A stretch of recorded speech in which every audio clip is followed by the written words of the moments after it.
and welcome to Step Up Nigeria's podcast show.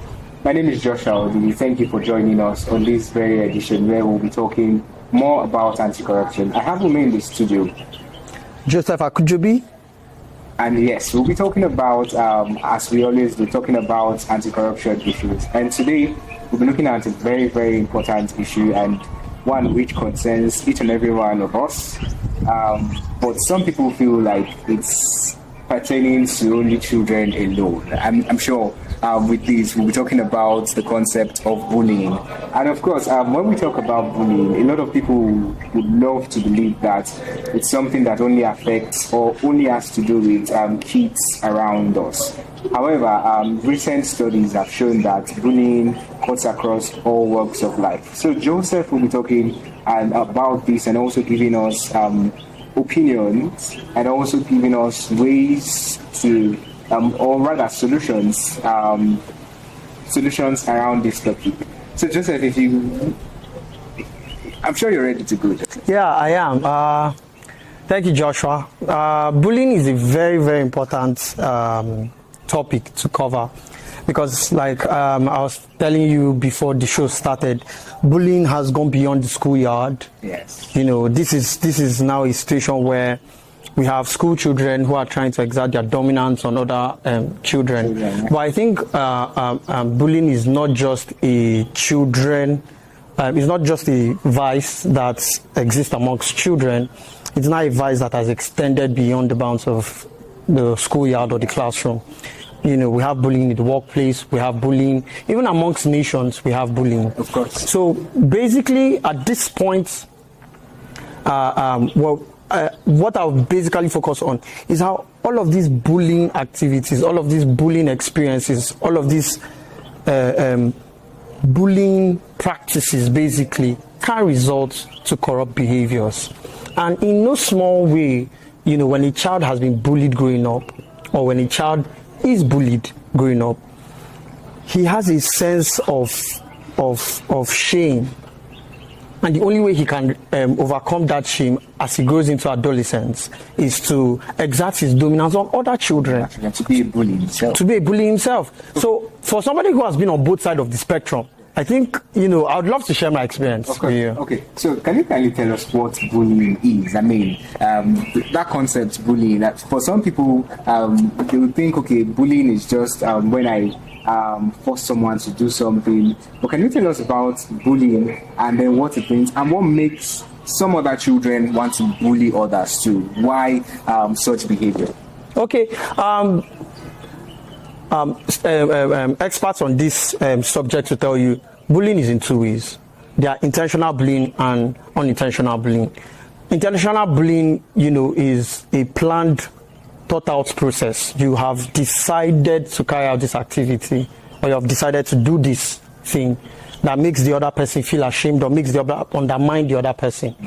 But unintentional bullying could be very subtle. Sometimes it could be name calling. Okay. So imagine you being in school, an 11-year-old child, still developing, still trying to get a sense of their self-esteem, self-worth, and then you have a group of other children, maybe your classmates or seniors in, you know, secondary school or in primary school, calling you big head, big head, big head. And you know, somehow those nicknames, they first start as nicknames, and you don't intend to be a bully. You don't intend it to upset the other person or make the other person feel ashamed or less of a human being. Yeah. But at the end of the day, that's what becomes the situation. That's what becomes the end product of that kind of activity. You now end up making the other person feel uninspired, feel unwanted. Of the self-esteem. Exactly. I'm not worthy. I'm not worthy. I'm not part of this group. And we see this result into corrupt behavior in the sense that sometimes when you go beyond the schoolyard, like I said earlier, and you come into the larger society, all of the people who tend to become touts, local name agberos, you see this pattern with them. They seek to dominate. They seek to enforce their will on people. Seek to also, you know, exact their authority.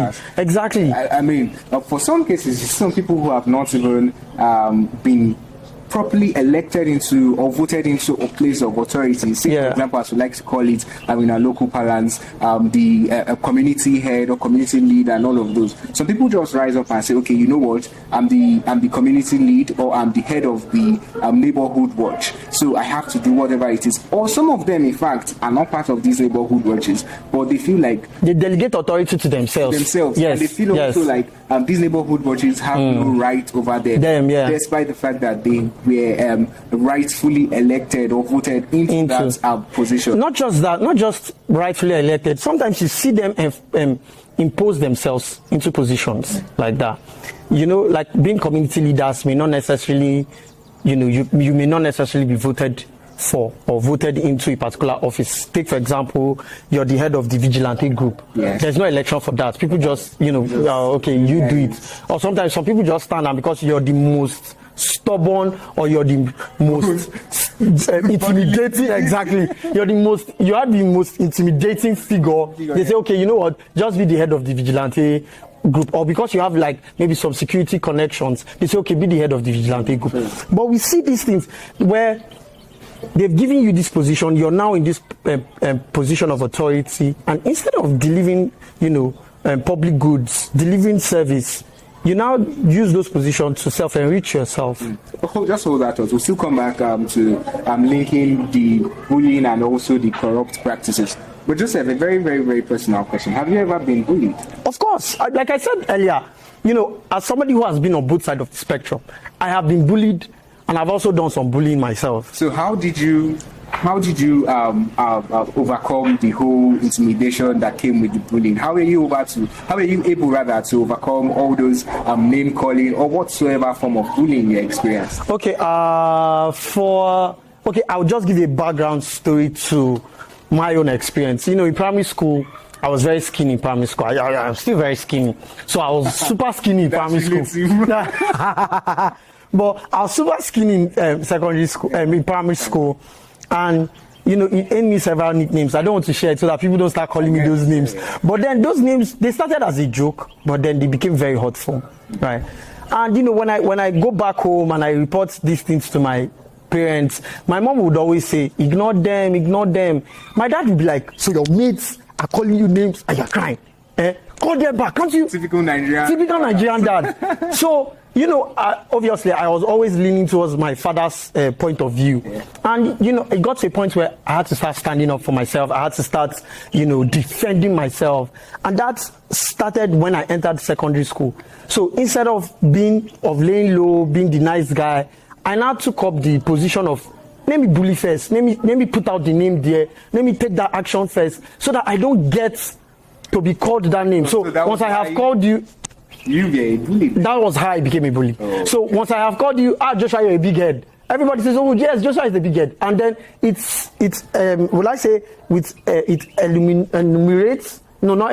eliminates. Thank you, that's the word I was looking for. It eliminates me. It removes me from the scope of being called that name. Yes. So now you're now the victim. You're now the big head. You're now the person everybody. Bullying. So, exactly. Okay. So that was what a way to go. What a way. But come on. It's not the best. It's not the best. Not the best. But so now let's go back to the whole bullying concept and corruption. Sometimes those who are bullied, of course, or rather those who are actually the bullies, find ways of cutting corners. I mean, they try not to, you know, do the right thing at the right time as citizens, because they feel, you know, since I can exert authority, since I can make this person feel less of him or herself, there's no need for me to go through the right channels, the right processes of stuff. So in this situation now, what's recommendations do you give? How can one or how can someone in that situation actually overcome that particular problem and also try to get the whole anti-corruption fight back on track? Okay, first, it's very important for us to note that bullies thrive on intimidation, and for those being bullied, the sense of not having the strength to fight back, or not having the will basically to fight back, is a hindering factor. It's a factor that keeps you from would I say, defending yourself. Now, one of the recommendations I would recommend, I'm not an expert on this topic, but as somebody who has experienced it, like I said earlier, speaking from experience, I think it's very important that school administrators, educators, and even in the workplace, basically, admin and all of that, we should, and HR basically, including those in public offices, we should inculcate the habit of empathy. Seeing that my actions have a way of making you either feel great or feel bad. My actions have a way of affecting you, of influencing you, your performance. So, like I said, bullying in the workplace, it affects productivity greatly. Because when you feel you're not accepted, you feel like you're the loser amongst your colleagues, your co-workers. It reduces your enthusiasm to want to perform, to want to deliver on certain tasks. And, not just that, when you also experience bullying in the larger space, I would use the political space, for example. You now see people who, in the political space especially, now start, signing up to political parties or political ideologies that are originally not their own, that is against their core principles as individuals. Do you understand? So maybe I don't believe in a certain policy, but because the ruling party is trying to enforce this policy, and because if you're not part of the team supporting this policy, you'll be ostracized. Yes. Because of the fear of being ostracized, of being left out in the cold, I would now succumb to something that is not me, that is not my original thought or my original principle.